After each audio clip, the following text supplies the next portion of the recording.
Eine Mehlsuppe, 2 Käseweihe und ein Pack Fasnachtskirchli nicht zu vergessen. Der Christian B. würde am liebsten das Ganze gerade nochmal essen. Herzlich willkommen hier im Städtli, kann man aus dem Handy realisieren. Der von allem lässt der Kienbäse Revue passieren. Und der Michel F. nebendran meint grad unverfroren, auch spüre sie jetzt noch die verbrennten Ohren. Aus der Toilette zurück und der Paar noch ganz verbrillt, er hat grad sein Mundstück abgespielt. Der Flo kann sein Bierglas nicht mehr heben, voll daneben, man sollte halt nicht alle Finger so dick verkleben. Kurz vor dem Einstehen schreit der Michel G. hinten dran, er sollte noch einen Stenzerpin und einen Stenzerschal haben.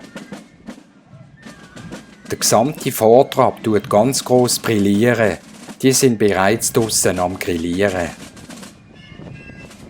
Das Jahrhundertwetter, die Sonne scheint heiß, einzig schwitzen wurde mir, ein Bach voll Schweiß. Die Sonnenbrille beim ersten Halt montieren und im T-Shirt zuschauen, wie die Fasnachtler defilieren. An die Bäckli streichen wir ein wenig Sonnencreme. Hei, Dicke, weisst wie schön. Aber halt!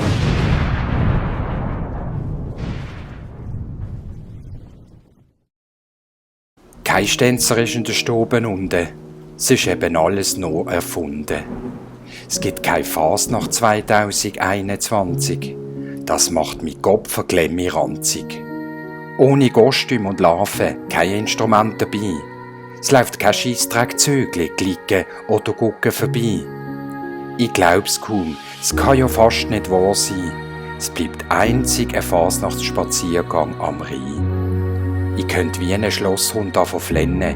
Ich gang glaub gescheiter ins Nest pennen. Nochmal ein Jahr warten, bis es endlich losgeht. Uns dann 4 nur für den Morgenstreich schlägt. Ja, aber dann, ob mit oder ohne Pandemie, dann stehen wir ganz sicher wieder zusammen ein. In 378 Tagen die in unsere Augen wieder glänzen, dann die wir 72 Stunden durchschränzen. Zusammen